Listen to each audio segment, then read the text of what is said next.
მოგესალმებით, დღეს მინდა გიამბოთ ისტორია, სადაც კვლავ ფიქსირდება სისხლის აღრევის შემთხვევა.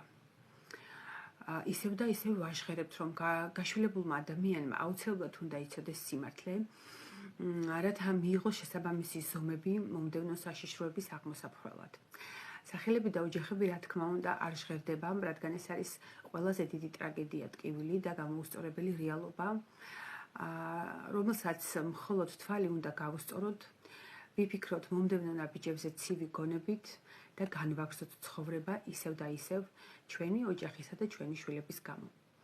დღევანდელი ჩვენი გმირი არის ადამიანი, რომელიც აღზარდა არაჩვეულებრივმა ქალბატონმა, როდესაც ირგვლივ დატრიალდა ჩვენი თემის ამბები მოპარულ ბავშვების შესახებ, ის ჩუმად ეძებდა მისი შვილის ბიოლოგიურ დედასა და ოჯახს. მას ბავშვი ჩამოუყენეს საქართველოს ერთ-ერთი რეგიონიდან თბილისში და სწორედ იმ რეგიონში მოსახლეობაში ჩუმად კითხულობდა, ხომ არა ვინ ეძებდა მისი შვილის დაბადებით თარიღში დაბადებულ და მკვდრად გამოცხადებულ ბავშვს. სწორედ მაშინ, როდესაც ქალბატონს სიმართლე უნდა ეთქვა ბავშვისთვის, მას შეხვდა კორონავირუსი და მისი სიცოცხლე დასრულდა საავადმყოფოს კედლებში. მოგესალმები, ძალიან მიხარია შენი ნახვა კიდევ და თქვენი მთელი ოჯახის გაცნობა. ძალიან კარგი ბავშვები ხართ და ძალიან შეგვაყვარეთ თავი.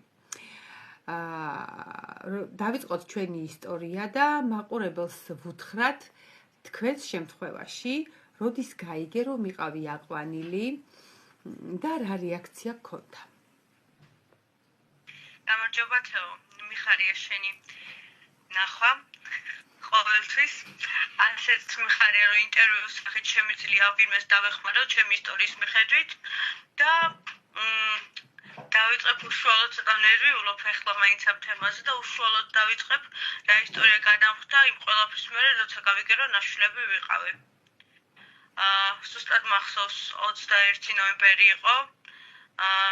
ჩემს მეუღლეს როცა უთხრეს, რომ ვიყავი ნაშვილები და მთელი 21 წლის მანძილზე მე არ ვიცოდი ამის შესახებ. ჩემს მეუღლეს რა თქმა უნდა ქონდა ეჭვი, რადგან ბავშვი რომ დაიბადა, როგორც ხდება ხოლმე, ძველ ალბომებს რომ ვიღებთ ხოლმე და ნათესავებს ვამცნობთ, რომ ნახე ეს დედა, ეს მამა, ბებიას გავს ბავშვი, ბაბუას გავს. ასე მოგვივიდა, ჩვენს ერთ-ერთ ნათესავს ვანახეთ და ასე თქვეს, რომ უიო, ეს ბავშვი საერთოდ არ გავს მშობლებს. ასე არ არიან ესენი დედ-მამაო და ეჭვის უქონდა ჩემს მეუღლეს იმის შესახებ, რომ აყვანილი იყო. ვიყავი ნაშვილები. კი ბატონო. მოკლედ ზუსტად 21 ნოემბერს გაიგო ჩემმა მეუღლემ ამის შესახებ, დაიწყო ძიება და 2 დღის მერე რომ დაადასტურა, რომ მე ნამდვილად ნაშვილები ვიყავი და ყველაფერი ზუსტად ისე იყო, როგორც თქვეს. მის შემდეგ მითხრა, რომ შენ ხარ ნაშვილები, ოღონდ ეს ყველაფერი ყველანაირად ისე ეცადა, რომ მოეტანა ჩემამდე, რომ მე არანაირ სტრესი არ მიმეღო და ასეც მოიტანა ჩემამდე. ჩემი ერთადერთი სტრესი და სიტყვები რაც იყო, ის იყო, რომ ჩემს გაამზრდელ მშობლებს ვერავინ ვერ შემიცვლიდა და მე იმ მშობლებმა გამზარდეს, რომელიც ვიცოდი, რომ დედა ჩემი და მამა ჩემი იყვნენ. დედა დამეღუპა კოვიდით, მამა კიდე 7 წლის ასაკში დაიღუპა გულით. ბავშვი ვიყავი მე და ძალიან ბუნდოვნად მახსოვს ჩემი მამის დაღუპვის ამბავი. დედა რომ დაიღუპა ამ ყველაფერს ნაცვლად შევესწარი, იმიტომ რომ სტუდენტი ვიყავი, ყველანაირად დედა ხელს მიწყობდა იმაში, რომ მე განვითარებულიყავი, ფეხზე დამდგარი იყავი, სამაყო შვილი ყოფილიყავი, ყველანაირი სითბო მქონდა იმისთვის. არასდროს არ მიგუძნია მე ერთი წუთიც კი რომ ნაშვილები ვიყავი, გარდა იმისა, რომ ბავშვობაში რაღაც წამოძახილები იყო ბავშვების მხრიდან და არც კი ვიფიქრია იმდენად ძედ უყვებოდა დედა ჩემი ყოველთვის სითბოს გამოხატავდა ჩემს მიმართ. როდესაც დედა გარდაიცვალა. დედა ჩემი ძალიან როდესაც დედა გარდაიცვალა, ანუ დედასთან ერთად იზრდებოდი ჯამში, მამა გარდაიცვალა, დედასთან ერთად სხვა ოჯახში არავინ იყო. და როდესაც დედა გარდაიცვალა კოვიდით. აი მერე რა ხდებოდა, რა მდგომარეობაში იყავი, როგორ ცხოვრობდი, როგორ ახერხებდი მარტო ბავშვი და რამდენი წლის იყავი და როგორ ახერხებდი მარტო ბავშვი თავის გატანას. გვერდით ვინ გედგა? 19 წლის ვიყავი, დავში სრულიად მარტო, გვერდით პირველი ვინც დამიდგა იყო ჩემი ბავშვობის მეგობარი, რომელიც ჩემი კარის გვერდზე ცხოვრობდა და მისი მთელი ოჯახი.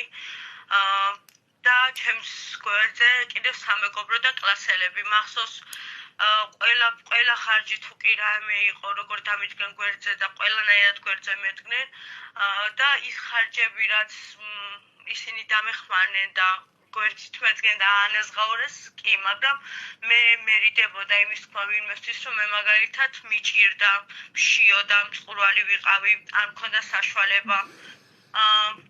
მართალია, სანამ მეგობარი გადმოვიდოდა ჩემთან საცხოვრებლად და დამეხმარებოდა იმ გაჭირვების გადატანაში და ერთად გადავიტანდით, მანამდე მიწევდა მარტო ცხოვრება, მიწევდა დედაჩემის დატოვილი თუ კი რაიმე ნივთი იყო, მისი ძვირფასი რა თქმა უნდა, თუ მისი გაყიდვას არსებოთ. მახსოვს ჩამბარებია დედაჩემის ძვირფასი თეთრეული, მახსოვს ჭურჭელს ვაბარებდი, რომ თავი გამეტანა კვირიდან კვირამდე, სანამ თუნდაც სამუშაოს დავიწყებდი და სანამ გამოვიდოდი იმ დეპრესიიდან, რასაც მარტო დარჩენა ერქვა, იმიტომ რომ ბოლო წუთამდე დედაჩემი მზრდიდა, ყველაფერი თავის ხელით მოქონა ჩემამდე და დავში დიდი, მაგრამ ბავშვი, დიდი გაზრდილი ბავშვი, ყველას გარაში გამომეცალა აბსოლუტურად ხელი და ყველაფერი და ჩემთვის ძალიან რთული იყო იმის წარმოდგენა, თუ რა უნდა გამეკეთებინა. მახსოვს, როგორ ჩამოტყავებულ კედლებში ცხოვრობდი და ის კედლები სიყვარულით იყო გაჟღეთილი და აღარავინ აღარ მყავდა გვერდზე.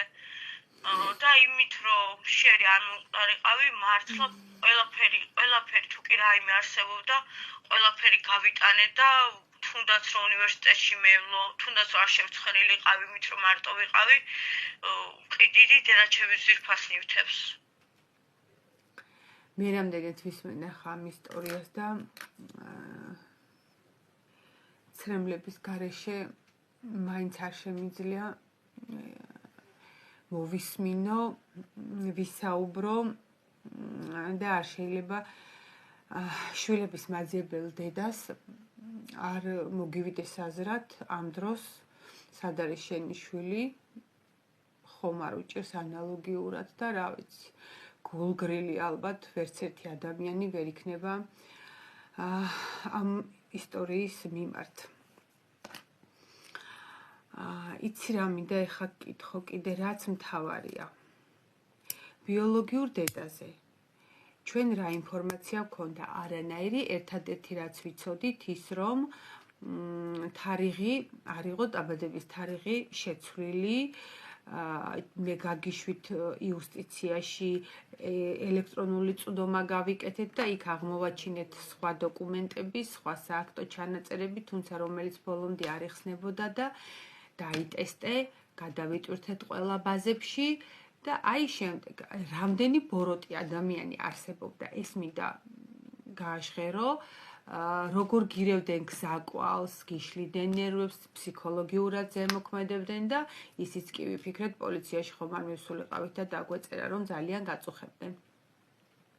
ნამდვილად მეც და არა მარტო მეც ჩემს მეუღლესაც მოსდიოდა SMS-ები, რომ მე იმიტომ ვეძებდი მშობელს და ჩემი მეუღლეც იმიტომ მეხმარებოდა ამ ყველაფერში, რომ ჩვენ გვინდოდა ფუფუნება, გვინდოდა ყველაფერი კარგი, არ ვიცოდით იმის შესახებ თუ რას ნიშნავს დაკარგული ბავშვის ან თუნდაც გაყიდული ბავშვის რა შეიძლება განიცდიდეს ამ მშობელი და მოდიოდა 1000 მუქარის სახით SMS-ები, რომ ჩვენ გვიჩივლებდნენ, ჩვენ ვიტყუებოდით, ასევე კარგათაც მახსოვს ერთ-ერთი ადამიანი, ვისთვის ყველაზე მეტად გვჯეროდა მეც და ჩემს მეუღლესაც ეკლესიის კარებამდეც კი მიგვიყვანა იმ ადამიანმა, რადგან ეკლესიაში მსახურობს და გვეგონა რომ ეს წმინდა გზა, რადგან იქამდე მივდიოდით, დაგვეხმარებოდა იმაში, რომ თუნდაც იმ ადამიანს გული ეტკინებოდა და სიმართლეს გვეტყოდა და მახსოვს რომ ხმა მაღალი ტონით გვეუბნებოდა რომ რატო იკვლევთო